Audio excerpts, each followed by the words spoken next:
Hello and welcome to the Crystal Vision podcast, where we dive deep into the strategies and energetics of business, money, and mindset mastery so as to create the next generation of wildly wealthy women.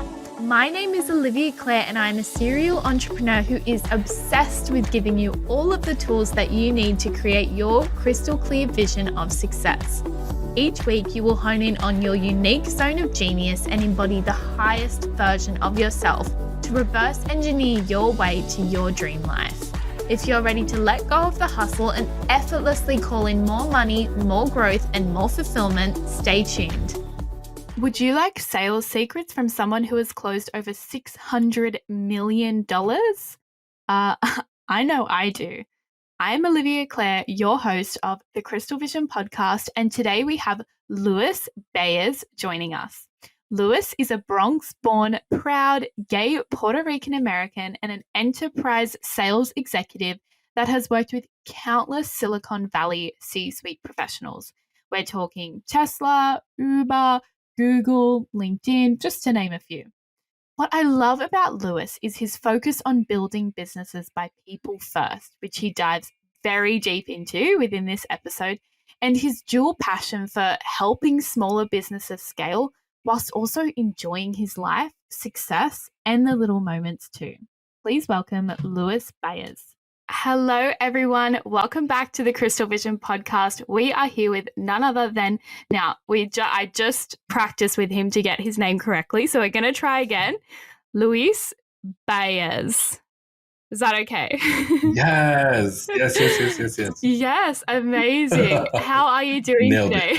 Thank you. Oh, thank you so much for having me on, my friend. I really appreciate this opportunity to hang out with you and hang out with your audience and talk a little bit about something that I really enjoy talking about, which is sales. Me too. We're going to be on here forever, hopefully.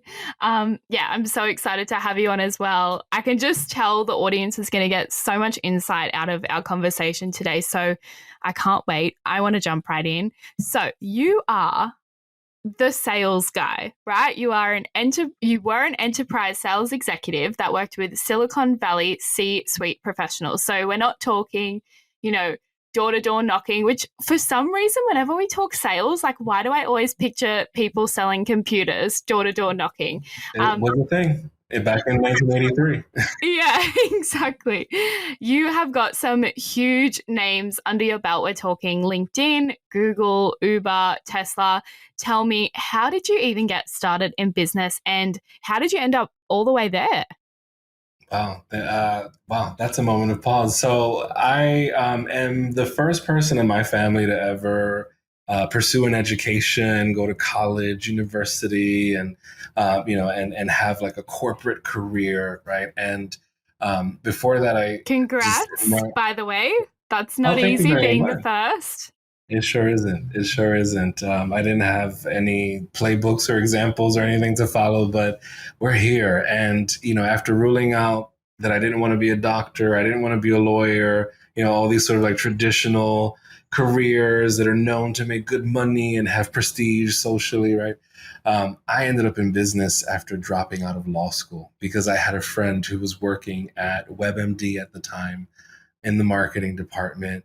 And she looked at me and she said, I think you have what it takes to thrive in sales. Like you've got that magnetism, you're good with the words, you've got the baritone voice. I think you could make something happen for yourself. And so I, on a whim, interviewed for a job, knew nothing about sales or the tech world or online advertising or anything. And 8 rounds of interviews later, I was offered a job, which confirmed for me, if nothing else, my capacity to sell myself. Right. And so from there on, it's just been like a wild ride. I ended up being recruited over at the BBC. I was with them in their North American headquarters for a few years, moved to California on a whim. I've been living in New York City my whole life, and I just knew that all the moving and shaking was happening in Silicon Valley, and I wanted to be there and rub shoulders with the right people, so to speak. And so I showed up not knowing anyone in California, not having a network or any sort of like job or anything lined up.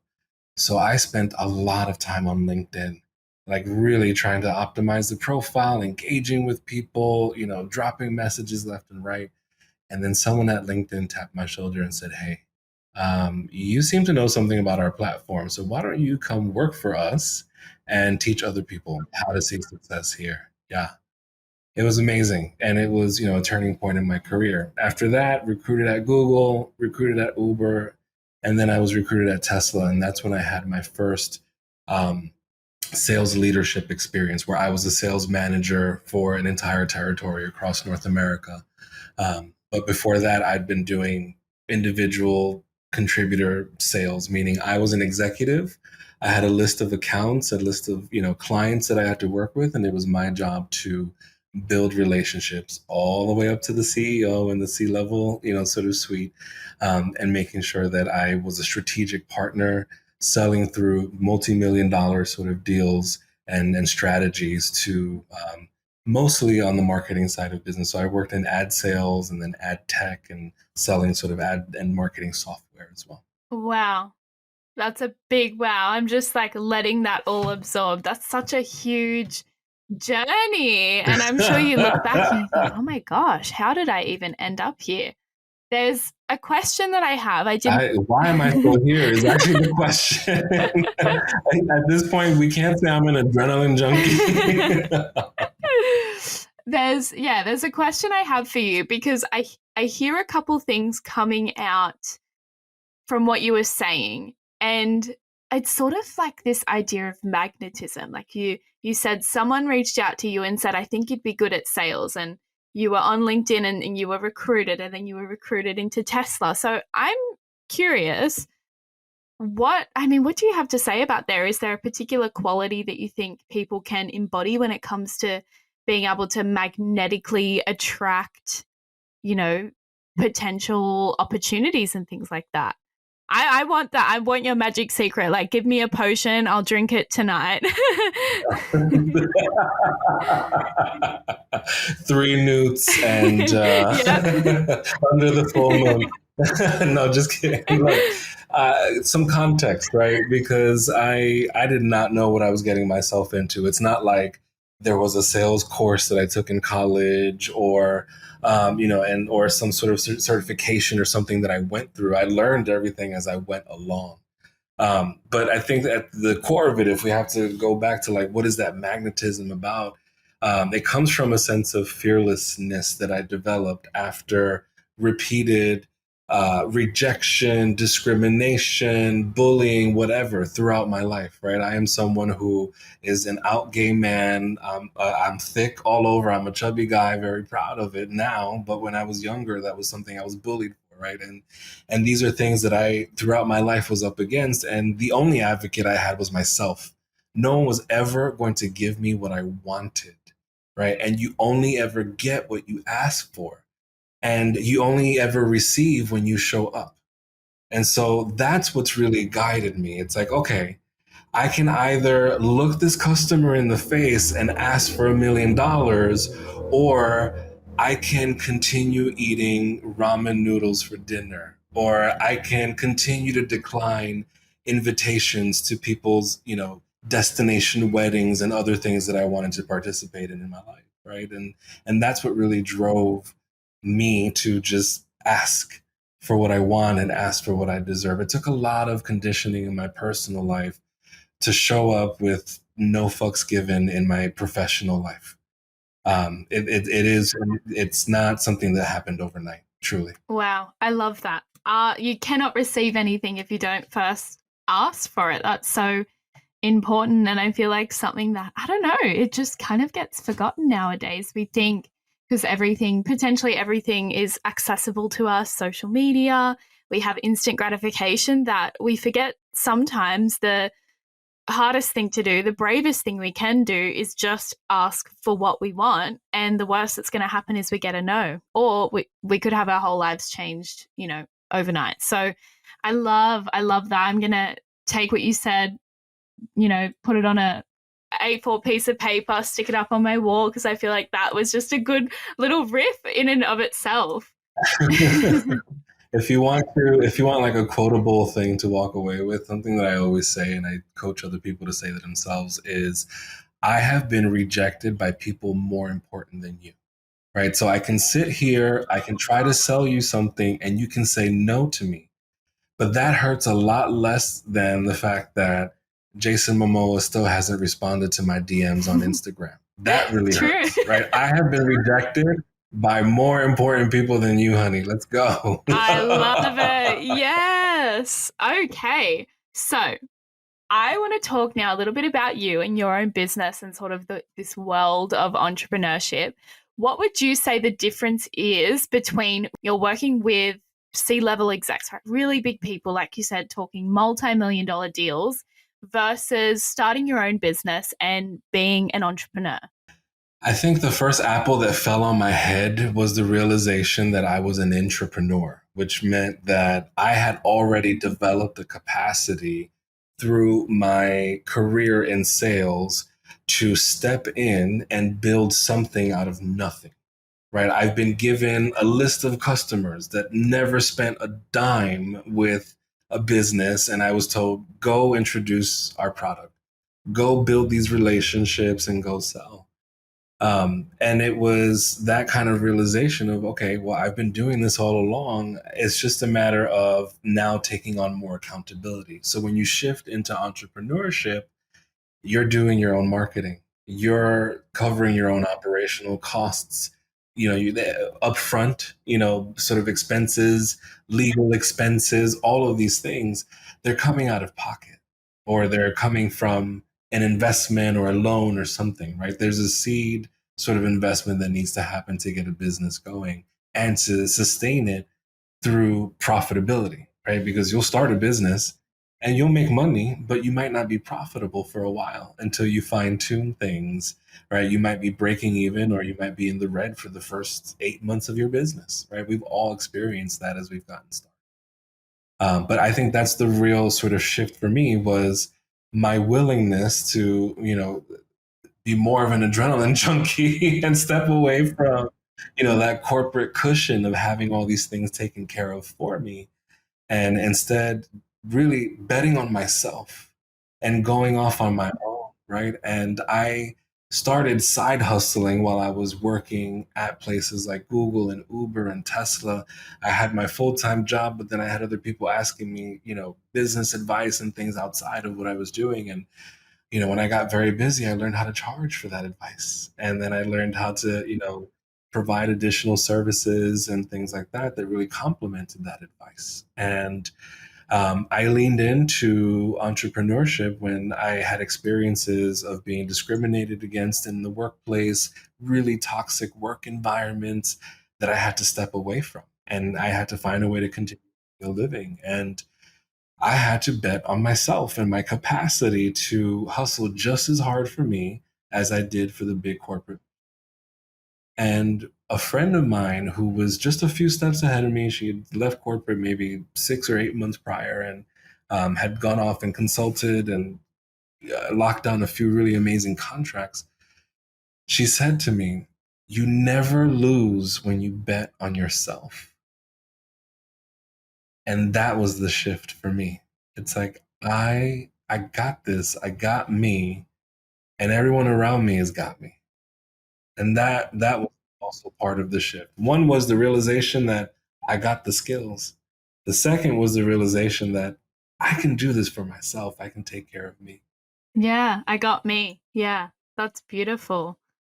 And it's hard, and I don't want anyone listening to this thinking that it's an overnight process, because anyone who's been in it knows it takes a lot of work, a lot of deconditioning, a lot of getting used to, I guess, the version of yourself that you're going to become. But I love what you said about entrepreneurship as well. And I think sometimes we put these really big ideas around being an entrepreneur when really, as a human being, we are all entrepreneurs. We all like to create things. It's part of who we are as people. So there is an innate entrepreneur in all of us that we just have to tap into.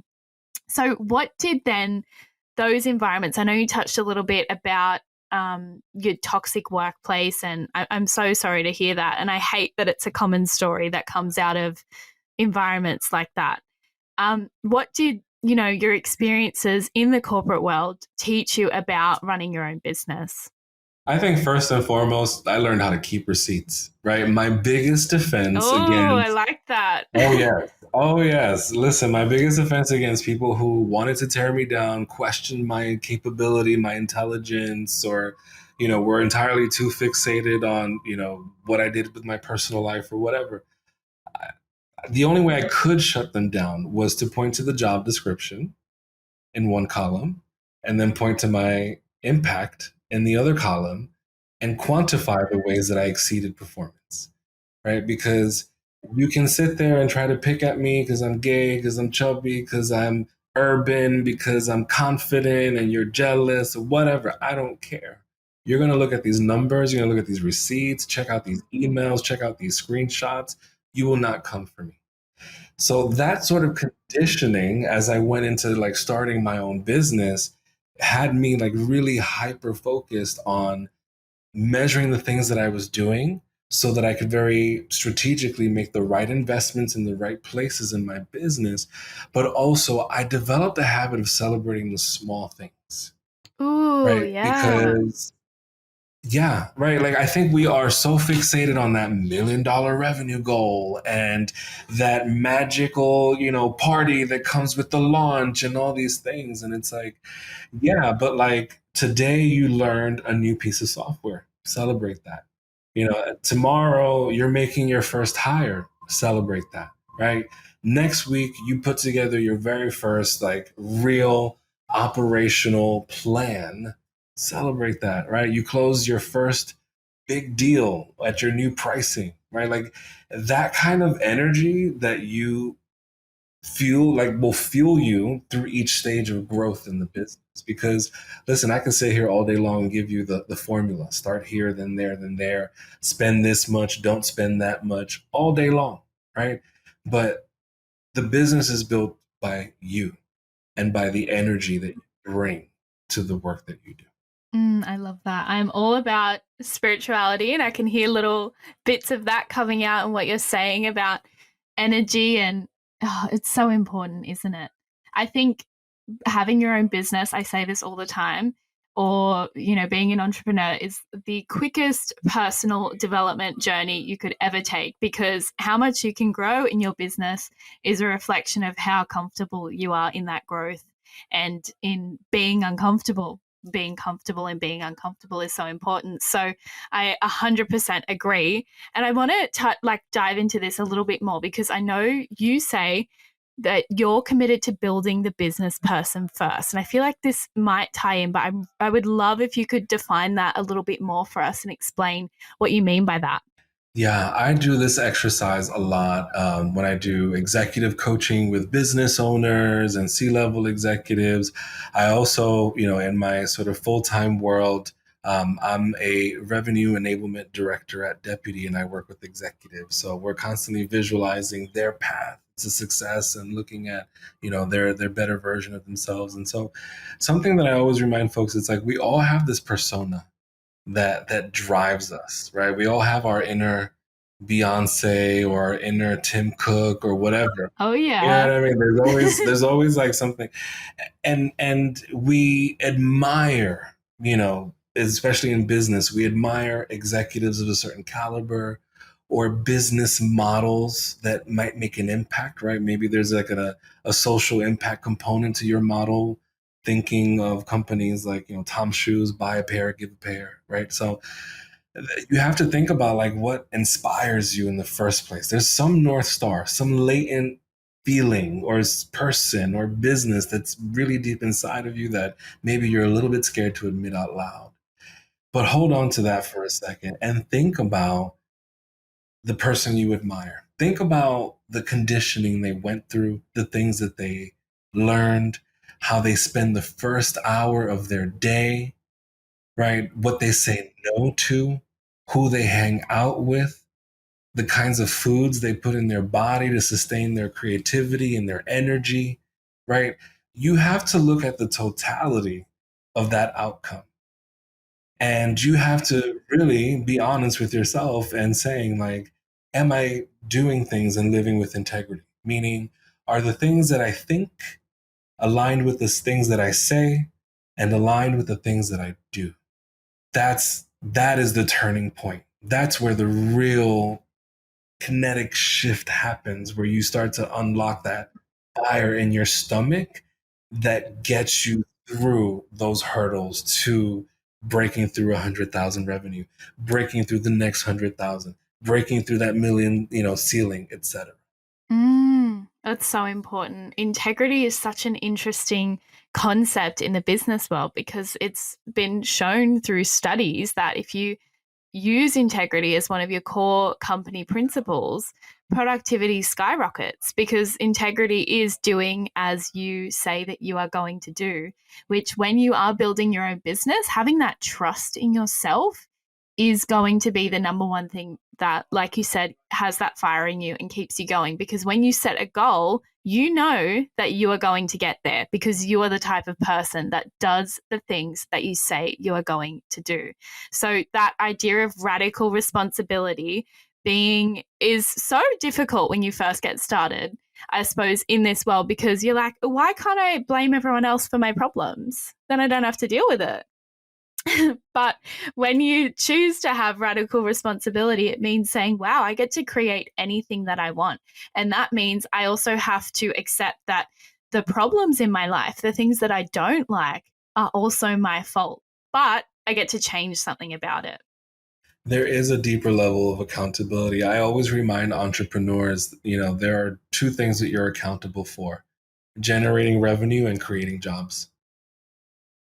And you're accountable for all the hands and all the processes, tools, policies, everything involved in generating revenue and creating jobs. And so, yeah, it is important to think about who you need to become to get there and be cognizant of your willingness to assume that responsibility. Because I think everyone wants that. I want to be the entrepreneur. I want pretty pictures on Instagram and LinkedIn, and I want to publish my book and all these things. Great. Awesome.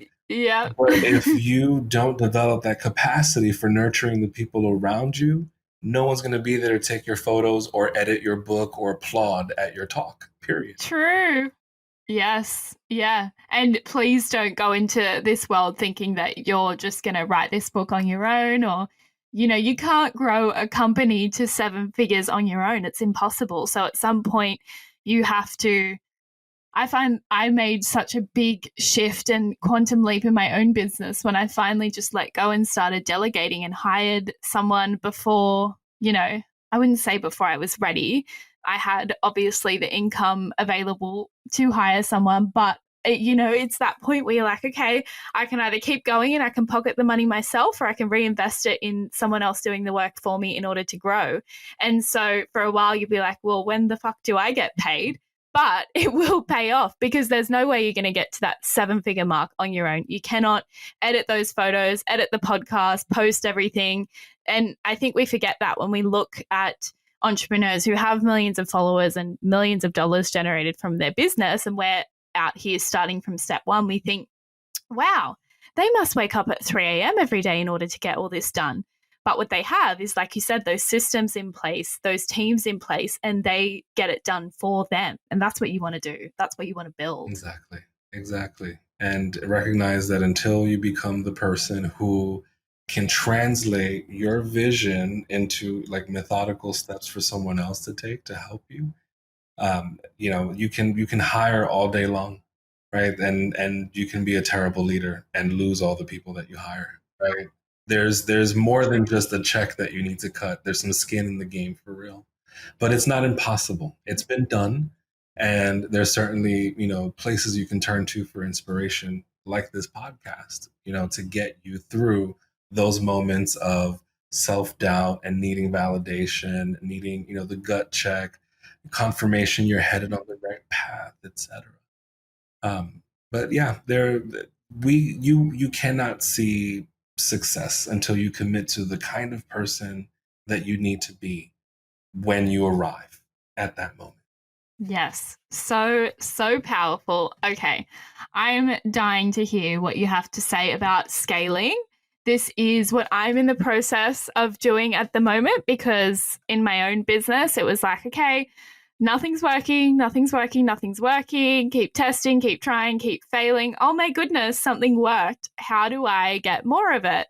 How do I do this over and over again and build it? So it's like once we get over that hump of actually testing a product until it works, then you're like, whoa, whoa, whoa, now I'm in the scaling process. How do I start there? So, what are your top 3 tips for businesses that are trying to scale from 6 figures or multi 6 figures to that 7 figure mark?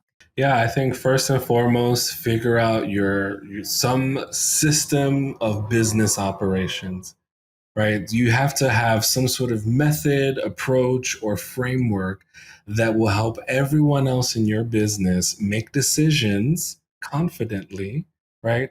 While also maintaining confidence that they're headed towards the right targets.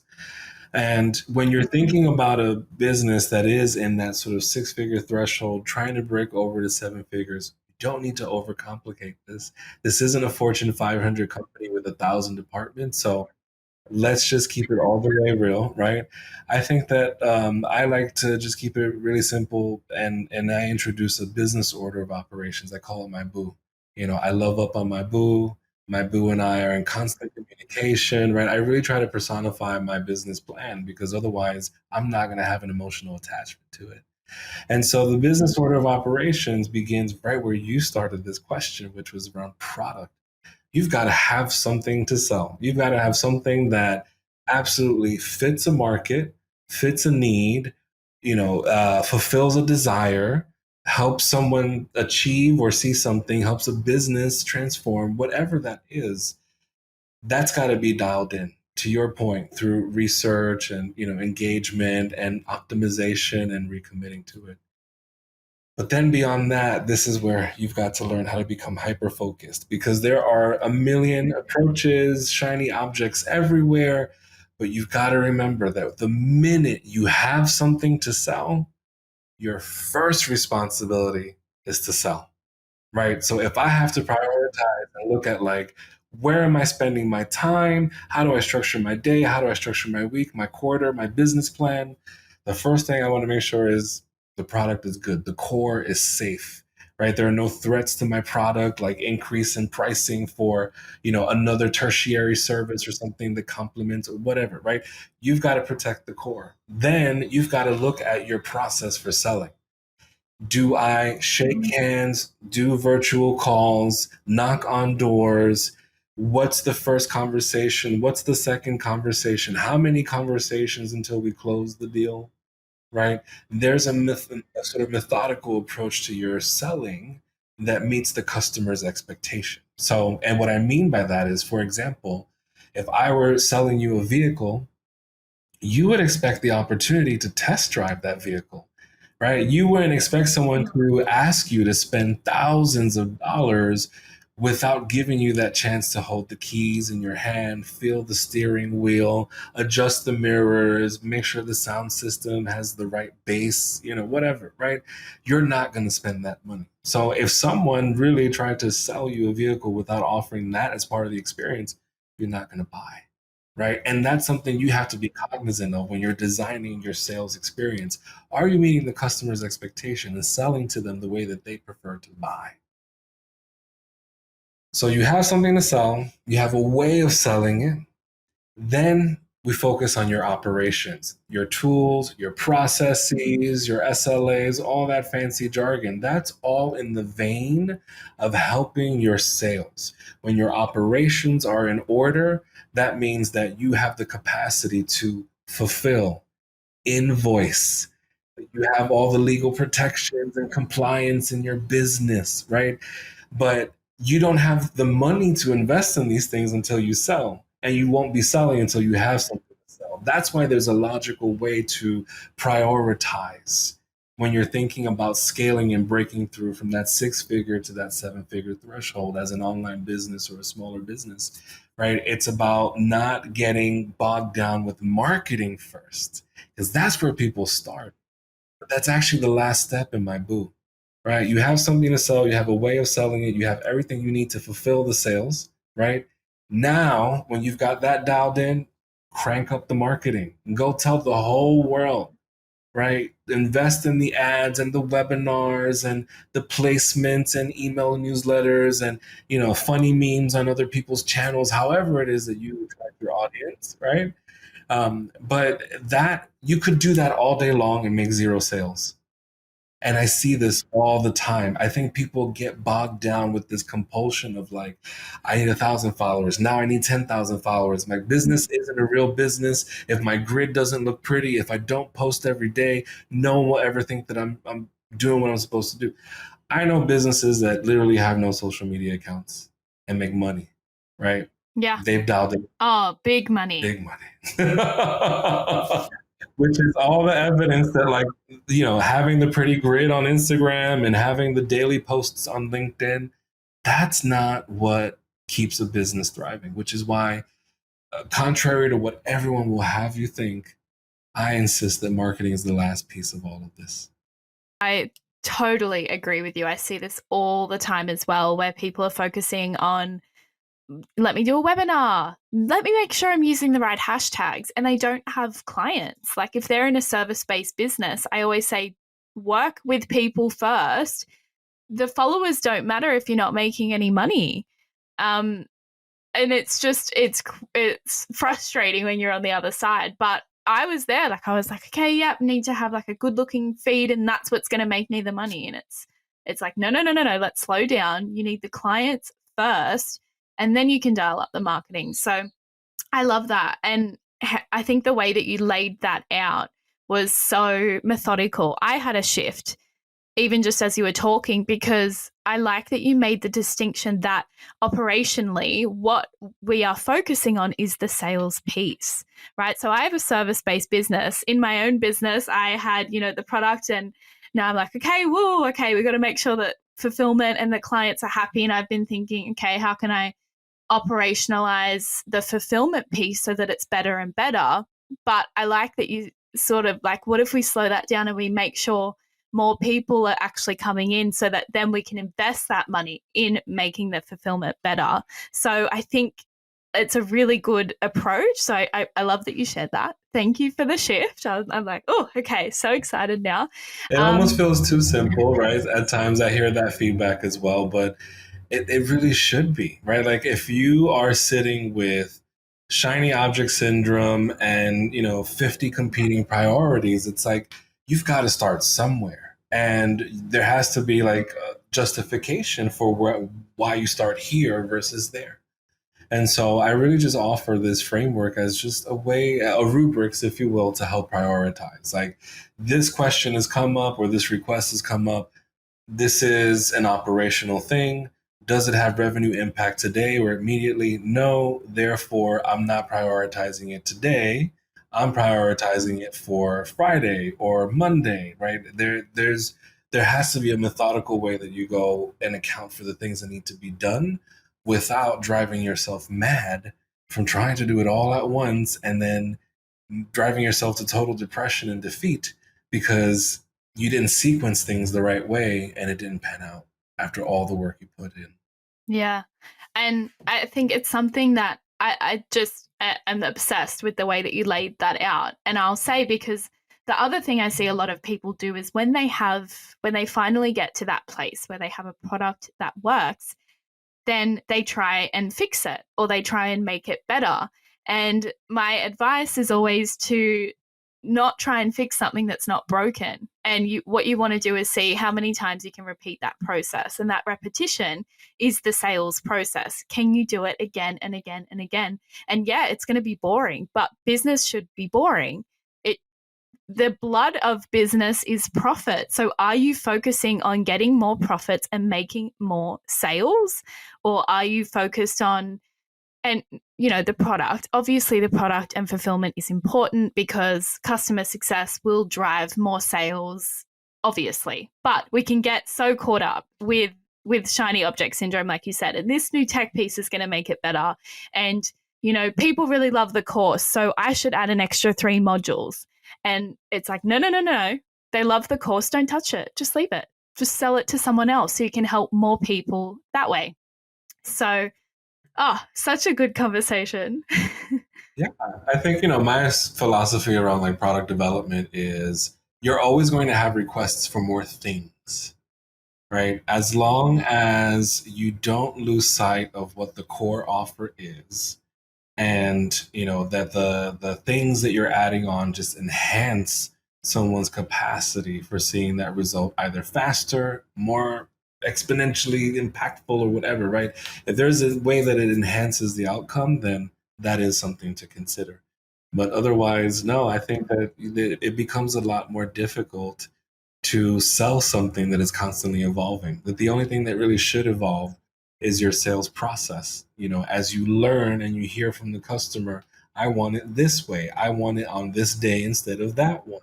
I wish that it included this. I wish, that kind of, feedback helps you then introduce the product the right way. You mention this, not that. You say it does this really well without overlooking that it does that as well, right? Like this is the way that you start to enhance some of the emails that you'll write, some of the content that you'll put in front of customers, or some of the case studies that you might use or stories you might use in your process. Oh, amazing. Everyone bookmark this, the last 15 minutes of the episode. So powerful. Let's talk about the number 600 million, because that is the revenue impact that you have had to date. Oh my gosh, like round of applause. That is amazing. I'm so impressed. How in the world did you get to that number? Is there any sort of knowledge you can impart, or even just take us through the journey? Because, that's a huge number to celebrate. It is. So I'm aware of my revenue impact because, like I mentioned earlier, I kept all my receipts throughout my career. Yes, you did. And I certainly, I love it. yes. Oh, yes. No one will ever get away with saying that I didn't do my job. It happened over a long period of time. I've been in sales in corporate sales, business to business sales for almost 2 decades. And when I got my start, I was, frying smaller fish. We're talking about deals in the hundreds of thousands. And as I advanced my career and moved to other companies, I just started working on bigger and bigger businesses. And I went from having, a $2 million sales quota per year to having a $100 million sales quota per year, right? And so over time, is when I started to stack that revenue impact across selling advertising, selling software, selling luxury vehicles at Tesla, right? Like there's it's a compounded number from my entire career.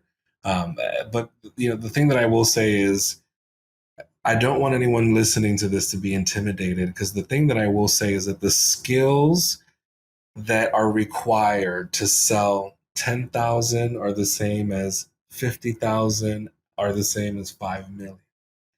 The process will change. There might be more steps in the process as you work on bigger deals. There are more cooks in the kitchen, more approvals required, more testing and piloting and all of that. But the phases of the sale are the same. Hello, you don't know me. Now you know me. Look at what I offer. Now you know what I offer. You like what I offer. You want what I offer. I give you what I offer. That's the general framework of a sales cycle, right? And we can jazz it up and complicate it any which way. But I say this because the real shift between selling 50,000 deals and selling $5 million deals, the shift happens with you. It happens with your capacity to trust the process and the framework, to ask the tough questions and to ask for what you want and deserve throughout that sales process. That evolution happens within.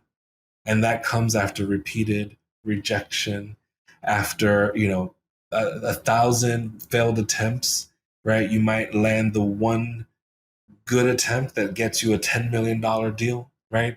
You have to be willing to, at times, tough it out and eat shit until you get the right deal come across the table, right? You might have to make 10 dials before someone finally picks up the phone. You might have to send 12 emails before someone finally responds and said, I've been so busy. Thank you for following up. Yes, let's take this call now. Yeah, I love that you share that because, again, we can sometimes look at people's. I mean, you probably hear this all the time, like, oh my God, 600 million. And you're like, you know what? No one was saying that to me when it was 50,000. And I had a million of, it feels like millions of people not answering my calls, or all the no's and all the failures. And that's what you find when you get started in business is, holy shit, I have to fail like 10 million times before I hit a success. And then everyone's going to call me an overnight success. And you're like, what the fuck is that? But it's how it works. We live in an announcement culture where we, push all that to the front and we don't tell anyone about anything that's happening behind the scenes. So I'm glad you sort of made that distinction for us. Oh yes, oh yes. And I think, the thing with sales that sometimes is quite intimidating for people is that, I just mentioned you've got to, make a bunch of dials before you have a successful one. In marketing and operations and legal or any other sort of function within a business, it's like, here's a project. The project is complete. The project is done well because it looks pretty, it made money, it works, the buttons all click, whatever, right? It is difficult to measure success when you're bombarded by failure up front, right? It's always in the retrospect that you really start to feel your success in sales when you go, gosh, you know what? I put my head down for this last month. I said I wasn't going to go out without a good fight. Wow, look at how many meetings I've had. Wow, look at how many sales I've had. I had more sales in the last month, right? Like it felt really shitty on the 15th of the month, but wow, here I am on the 29th of the month and I'm laughing all the way to the bank, right? Like that's what it takes. That's what it takes. It's just putting your head down and trusting the process. Yes, trusting the process. Talking about trusting the process, what is the biggest challenge you have had to overcome professionally? Feelings of not enoughness or not being smart enough, call it imposter syndrome or what have you. And, we grapple with it all the time. But what I will say is, as someone who has sat down with C-level executives of Fortune 500 companies, as someone who has, had a seat at the table with tech and startup founders of really influential companies, no one's got it figured out. No one's ever smart enough. No one's read enough books, taken enough online courses. It's just a matter of, am I willing to assume the responsibility, right? Am I willing to take on this work and do it? And am I also willing to be humble enough to ask for help when I need it?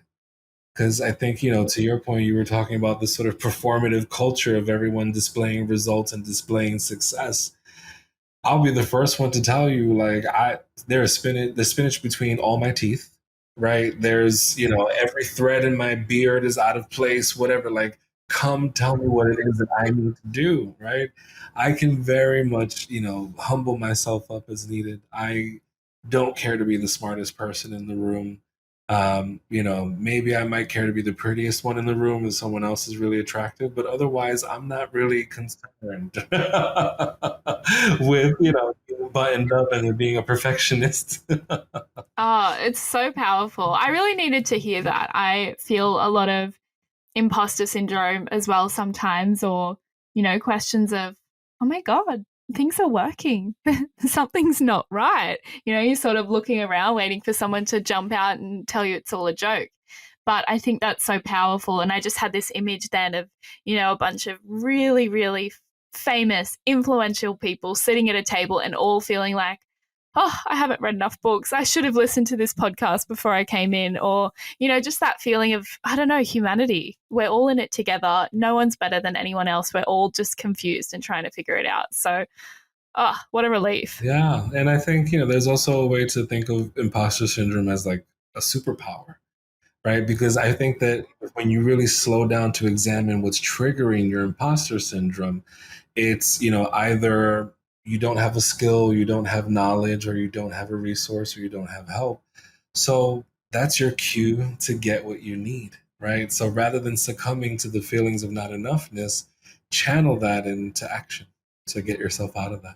Very powerful. Let's celebrate.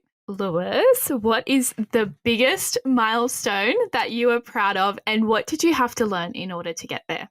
Gosh, I know I'm going to sound all the way corny, but I feel like this very moment is I love a it. I milestone. can't wait.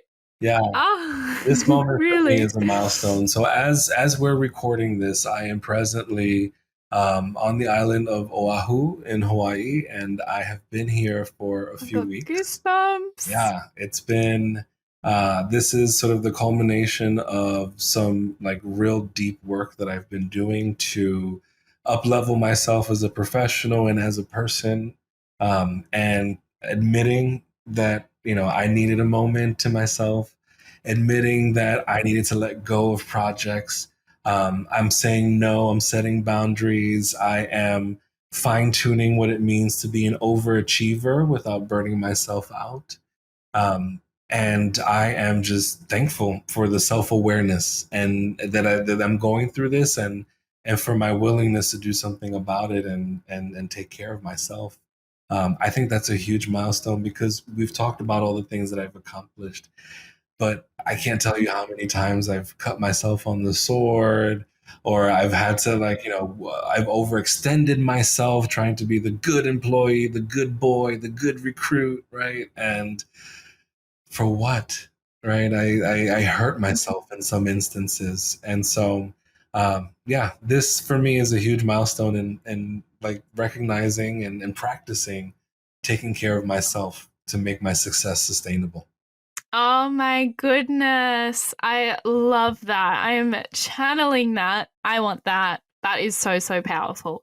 Yeah. The best part about business is when your life can be so much more than it, right? It's like, wow, I'm a whole human being with other interests and family and friends to love and places I want to see. And, being able to have that freedom and flexibility is really powerful. So I'm so thankful that you shared that.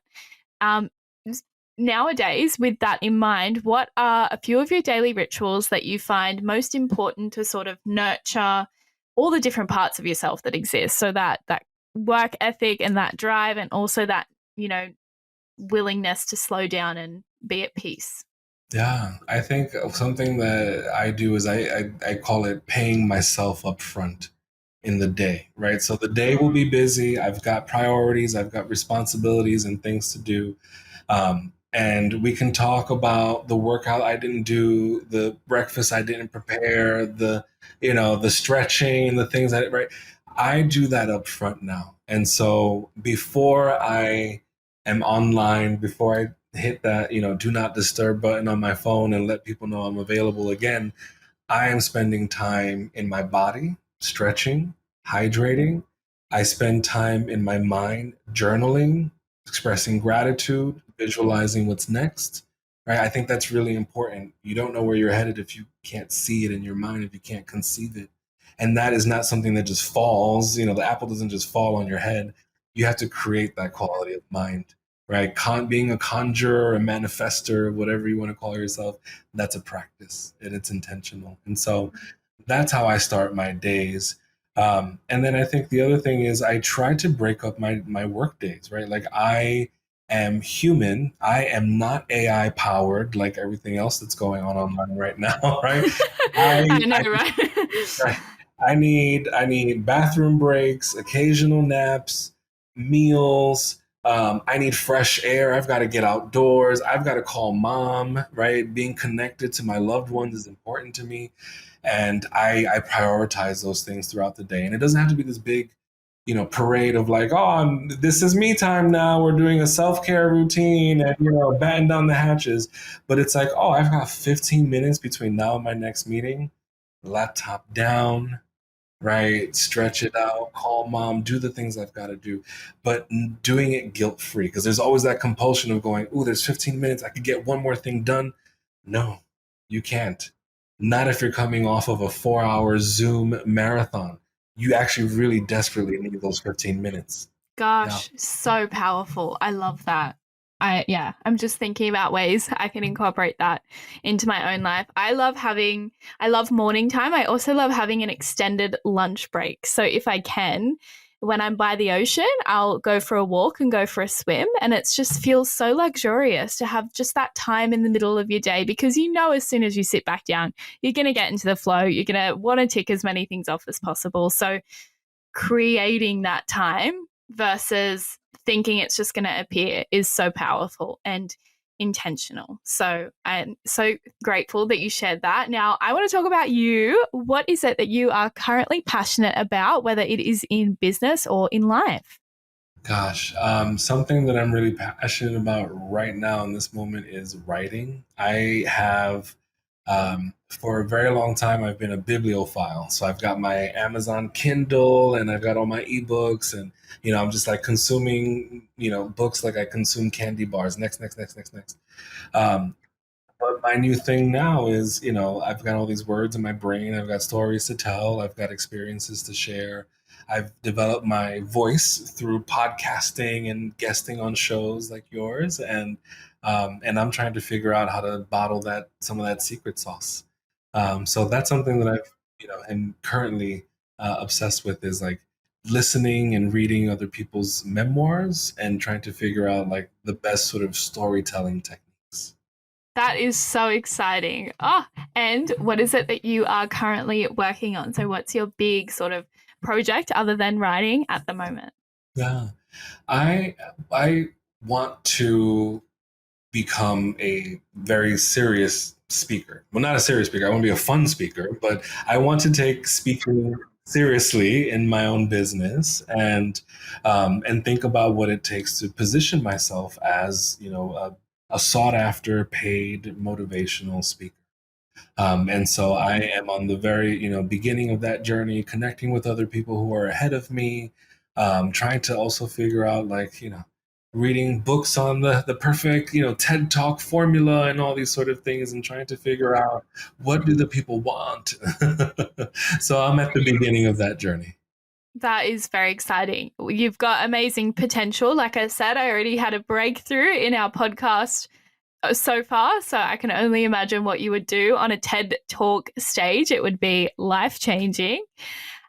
What is your crystal vision for the future? So without revealing too much, what is it that you're working towards so that in a few years' time we'll be able to listen back and go, yes, you manifested it all? I am presently an intrapreneur and an entrepreneur, but my vision is to be a philanthropist.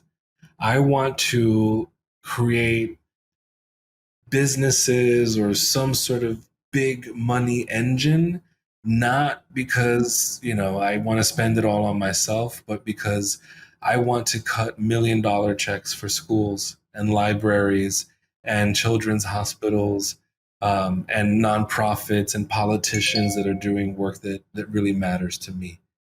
And so I want to be in that position of influence. And so that's my North Star, is I want to be a philanthropist, not an entrepreneur. So powerful. Thank you for being vulnerable and sharing that. I can see it already. We're all manifesting together, so it's on its way. Is there anything that I didn't ask you, or any sort of downloads coming through that you want to share with our audience today before we finish up the podcast? Gosh, I just want to just punctuate something that I said earlier. I hope this resonates with at least one person listening to this. Again, you will never, ever lose when you bet on yourself, when you take that chance, when you stretch yourself to the max. You will always have the things that you need when you need them. You never see it in the moment. It's always in the retrospect when you go, man, if that didn't happen, I wouldn't be here today. And so keep moving, my friend. Keep building. Be vulnerable, be beautiful along the way, but don't be afraid to bet on yourself. Thank you so much, Luis. Tell us, where can people find you? Where can they stay updated, work with you? All of it.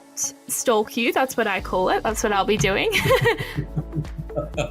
Okay, so selling is something that's very important to me, but I always like to invite people to think about how you sell.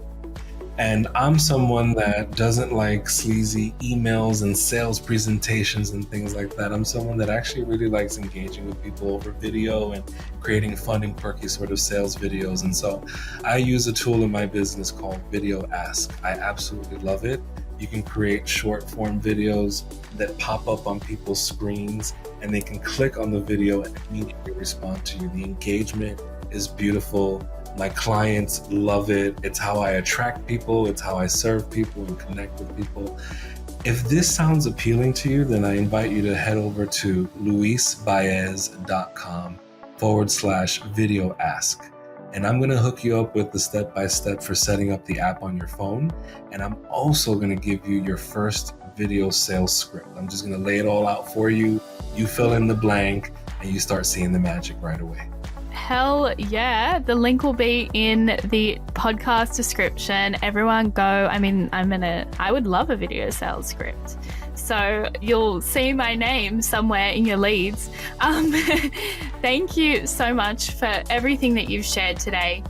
I'll have to have you on again because I'm so curious to hear how your sort of journey and story is going to play out, and I will buy a copy of your autobiography, all of the jazz. I'm so thankful that you've taken the time to be here with us today, and just onwards and upwards. You don't even need, I can just feel your energy. It's like just going out there and going up and just building. Thank you, Olivia. I appreciate you, my friend, and I thank everyone tuning in and appreciate everyone's time.